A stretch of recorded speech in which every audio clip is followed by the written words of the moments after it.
चलिए आज एक सफर पर चलते हैं, एक ऐसी जासूसी कहानी को सुलझाने जो हमें पदार्थ के सबसे गहरे राज तक ले जाएगी। हम पता लगाएंगे कि हमारे आसपास की हर चीज आखिर बनी किस चीज से है। सुनने में बड़ा अजीब लगता है ना, लेकिन ये चौंकाने वाली बात सीधे सीधे परमाणु की बनावट से जुड़ी है। आज हम इसी रहस्य से पर्दा उठाएंगे एक एक करके। तो चलिए शुरू करते हैं। तो कहानी शुरू होती है एक बहुत ही सीधे साधे आइडिया से। सदियों पहले डाल्टन जैसे वैज्ञानिकों का मानना था कि परमाणु यानी एटम किसी भी चीज की सबसे छोटी इकाई है जिसे और तोड़ा नहीं जा सकता।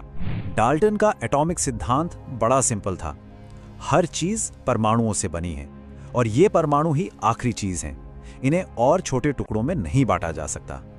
पर जैसा कि विज्ञान में अक्सर होता है, इस कहानी में एक ट्विस्ट आने वाला था।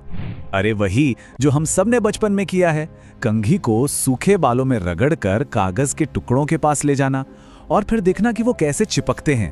असल में यही छोटा सा एक्सपेरिमेंट उन शुरुआती इशारों में से एक था कि परमाणु के अंदर भी कुछ है, कुछ छोटे चार्ज वाले कण। सवाल ये था कि ये चार्ज आखिर आता कहां से है। और बस यहीं से खोजों का एक सिलसिला शुरू हो गया। जे थॉम्सन ने इलेक्ट्रॉन को खोज निकाला, एक बहुत ही छोटा नेगेटिव चार्ज वाला कण। वहीं ई गोल्डस्टीन के काम से प्रोटॉन के बारे में पता चला, एक भारी पॉजिटिव चार्ज वाला कण। तो अब ये बात तो साफ हो गई थी, डाल्टन का वो अटूट परमाणु टूट चुका था। तो ठीक है, परमाणु के अंदर छोटे छोटे हिस्से तो हैं, पर वो जमे कैसे हैं, मतलब उनका अरेंजमेंट कैसा है। परमाणु की बनावट को समझने की पहली वैज्ञानिक कोशिश यहीं से शुरू हुई और इस कोशिश के पीछे थे जे थॉम्सन। जी हाँ, वही जिन्होंने इलेक्ट्रॉन को खोजा था। साल 1904 में उन्होंने एक बड़ा ही दिलचस्प मॉडल दुनिया के सामने रखा। उनका आइडिया बड़ा मजेदार था। उन्होंने कहा, सोचो एक तरबूज है, तरबूज का जो पूरा लाल वाला हिस्सा है वो पॉजिटिव चार्ज का एक गोला है और उसके अंदर जो काले बीज धंसे हुए हैं वो है नेगेटिव चार्ज वाले इलेक्ट्रॉन। तो इस मॉडल की सबसे बड़ी बात यह थी कि इसने एक बहुत जरूरी सवाल का जवाब दे दिया था, परमाणु इलेक्ट्रिकली न्यूट्रल क्यों होते हैं? क्योंकि थॉम्सन के हिसाब से सारा पॉजिटिव और नेगेटिव चार्ज एक दूसरे को बैलेंस कर देता है। ये एक अच्छी शुरुआत थी, पर विज्ञान कभी एक जगह नहीं टिकता और बहुत जल्द इस मॉडल का एक बहुत बड़ा इम्तिहान होने वाला था। चलिए अब कहानी में असली ड्रामा शुरू होता है। एक ऐसा एक्सपेरिमेंट जो बनाया तो गया था थॉम्सन के मॉडल को सही साबित करने के लिए, पर उसने उस मॉडल को पूरी तरह से तोड़कर रख दिया। अर्नेस्ट रदरफोर्ड का सेटअप देखने में बड़ा सीधा साधा था। उन्होंने पॉजिटिव चार्ज वाले अल्फा पार्टिकल्स की एक तेज बौछार की और उसे सोने की एक अविश्वसनीय रूप से पतली पन्नी पर दागा। ये पन्नी इतनी पतली थी कि बस 1000 परमाणु जितनी मोटी रही होगी। वो बस ये देखना चाहते थे कि ये कण पन्नी के आर पार कैसे जाते हैं। अब देखिए, थॉम्सन के तरबूज वाले मॉडल के हिसाब से तो ये अल्फा कण उस नरम पॉजिटिव चार्ज को चीरते हुए सीधे निकल जाने चाहिए थे।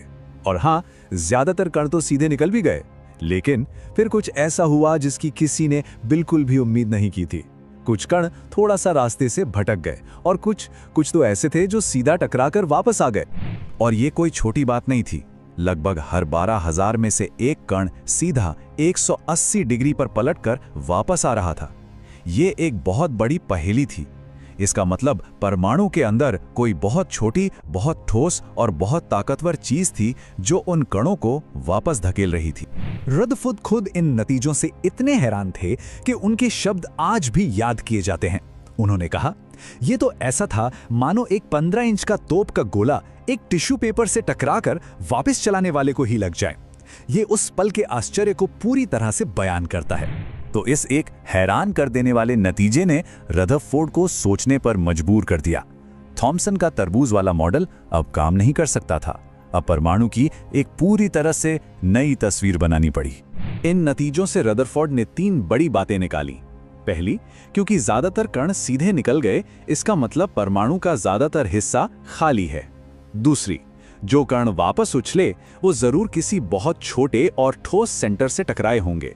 इस पॉजिटिव चार्ज वाले सेंटर को उन्होंने नाम दिया नाभिक यानी न्यूक्लियस।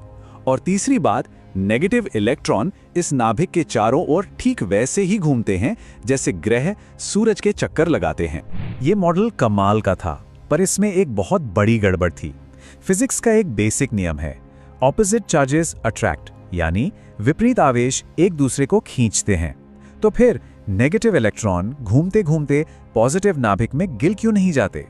देखिए, उस जमाने की फिजिक्स के हिसाब से कोई भी चार्ज पार्टिकल जब घूमता है तो वो धीरे धीरे अपनी एनर्जी खोता है। तो इलेक्ट्रॉन को भी अपनी एनर्जी खोकर गोल गोल घूमते हुए आखिर में नाभिक में समा जाना चाहिए। अगर ऐसा होता तो कोई भी परमाणु स्टेबल रह ही नहीं सकता था। रदरफोर्ड का मॉडल क्रांतिकारी तो था, पर अधूरा था। तो अब इस कोलैप्सिंग एटम की प्रॉब्लम को सॉल्व करने के लिए एक बिल्कुल नए आइडिया की जरूरत थी, और ये आइडिया लेकर आए नील्स बोर। बोहर ने एक बहुत ही साहसिक कदम उठाया। उन्होंने कहा कि इलेक्ट्रॉन हर कहीं नहीं घूम सकते। उनके घूमने के लिए कुछ खास फिक्स्ड रास्ते या एनर्जी लेवल बने होते हैं, और जब तक इलेक्ट्रॉन अपने तय रास्ते पर घूम रहा है वो कोई एनर्जी नहीं खोएगा। ये एक तरह का क्वांटम ट्रैफिक रूल था जिसने परमाणु को तबाह होने से बचा लिया। और फिर 1932 में इस पहेली का आखिरी बड़ा टुकड़ा भी अपनी जगह पर आ गया। जेम्स चैडविक ने न्यूट्रॉन की खोज की। नाभिक के अंदर मौजूद एक ऐसा कण जिस पर कोई चार्ज नहीं था और जिसका वजन लगभग प्रोटॉन के बराबर था। इसके साथ ही परमाणु के 3 मेन खिलाड़ी हमारे सामने थे, प्रोटॉन, न्यूट्रॉन और इलेक्ट्रॉन। तो ठीक है, अब हमारे पास परमाणु की एक बेसिक तस्वीर तो है, पर इसका मतलब क्या है? ये हमारी दुनिया के लिए क्यों जरूरी है? असल में परमाणु की यही बनावट केमिस्ट्री के हर एक नियम की वजह है। सारा खेल असल में सबसे बाहरी शेल में मौजूद इलेक्ट्रॉन्स का है। हर परमाणु चाहता है कि उसका बाहरी शेल पूरा हो जाए। हीलियम को देखिए, उसका शेल पहले से ही पूरा है, तो वो एकदम शांत है, किसी से रिएक्ट नहीं करता। लिथियम के पास एक फालतू इलेक्ट्रॉन है जिसे वो आसानी से दे सकता है, और फ्लोरीन के पास 7 हैं। उसे अपना शेल पूरा करने के लिए बस एक की जरूरत है। और बस यही आइडिया हमें संयोजकता या वैलेंसी तक ले आता है। ये किसी भी परमाणु की दूसरे परमाणुओं से जुड़ने की ताकत है। मतलब अपना बाहरी शेल पूरा करने के लिए एक परमाणु कितने इलेक्ट्रॉन दे सकता है, ले सकता है या साझा कर सकता है। यही वो ताकत है जिससे सारे केमिकल बॉन्ड बनते हैं और सारी केमिकल रिएक्शंस होती हैं। तो आखिर में कहानी वापस उन्हीं 3 छोटे छोटे कणों पर आ जाती है, प्रोटॉन, न्यूट्रॉन और इलेक्ट्रॉन। सोचने में कितना कमाल लगता है ना, कि बस इन 3 कणों का खेल हमारे आसपास की हर चीज के नियम तय करता है। जिस हवा में हम सांस लेते हैं उससे लेकर आसमान के चमकते तारों तक हर चीज इन्हीं के नियमों पर चलती है। तो हमने डाल्टन के एक ठोस गोले से लेकर एक जटिल क्वांटम मॉडल तक का सफर तय कर लिया है, पर कहानी यहां खत्म नहीं होती। परमाणु की वो 99.9999% खाली जगह आज भी न जाने कितने राज छिपाए बैठी हैं, और सवाल अब भी वही है, अगली बड़ी खोज क्या होगी? इस सफर में शामिल होने के लिए धन्यवाद।